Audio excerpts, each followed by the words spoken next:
Smart Performance.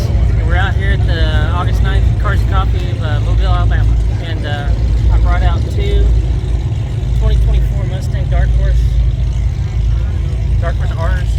You know, these are the homologated spec IMSA car. So this car is cruising along the assembly line at Ford, just going to be any other Ford Mustang, right? And along the way, they allocate certain chassis off the line. So they literally pull it off the assembly line and move it down the homologation route, where they take it and they put a whole FIA roll cage in it and body and white program. So they take the whole chassis. Ford does that themselves. Ford does it themselves. Wow. Take it right off the assembly line, and they cage it out, do all the safety equipment, and then they send it out to a third-party company called Watson Racing up in Michigan, where they finalize putting like engine seals on it, you know, finalizing putting all the suspension components and all those other things that finalize it into a homologated IMSA Dark Horse R. And at that point, it's almost as easy as buy it now, click, you know, and you bought yourself a homologated, you know, race car. Spec car, yeah. So then we take it, this is their we custom run IMSA, we race all over the country. We'll have races in, you know, California, New York, Florida, Canada, and we bounce all over the place, just racing these on the weekends, having fun. Did you race at Laguna? Yeah, we race at Laguna, yeah, WeatherTech Raceway. Yeah. We did that earlier in the season, and won both races in class with our Alex Bashir's number 33, and yeah, and then the season's been going along. I think we're second in the overall championship points right now, and we got 3 more events to go in the year. So nice. Where are they? We got the Charlotte Roval, VIR in Virginia, right, and then we'll also be racing at Circuit of the Americas COTA in Texas. Nice. And what motor is in it? What exactly? It's the 5-liter Coyote.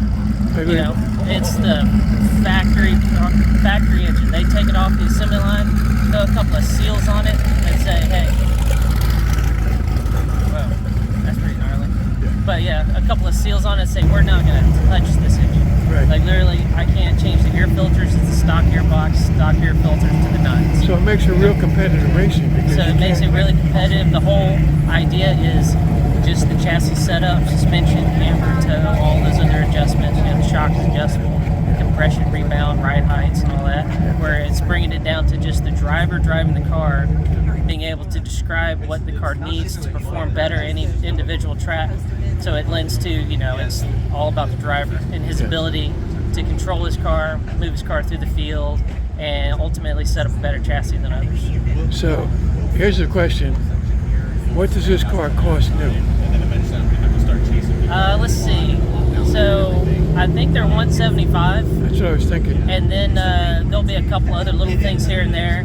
And, you know, if you need a delivery fee and then the taxes and some other stuff like that. So you're in the $175 and some change range. You know, I was fortunate. I was year one, so I got a little bit of a discount on that, you know, so they could get the car count up. Yeah. But, yeah, you know, racing's pricey. And, I mean, you got the top of the line safety equipment in this thing, so it's ready to rock.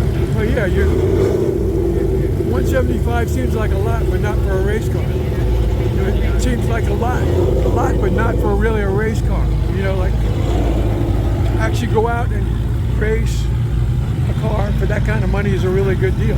Yeah, no, it's a good deal for a race car. You know, once you get to the professional level, you've got a couple of classes in there. You got the Mazda MX-5 Cup, which is a little more on the reasonable side cost, and then you've got GT4 programs, and then you got programs that are like, where is the budget? Is there a budget? I don't think there's a budget. It just keeps going up, right? Yeah. And this would be right in that entry level where it's bridging the gap from amateur level of racing to the professional level of racing, where, you know, the challenge is extremely difficult, the competition is extremely difficult, your car's got to be perfect, and all those other stuff that really bring a whole like year of a championship together. You know? Yeah, no, I'm with you on this. This is great. Well, thank you very much.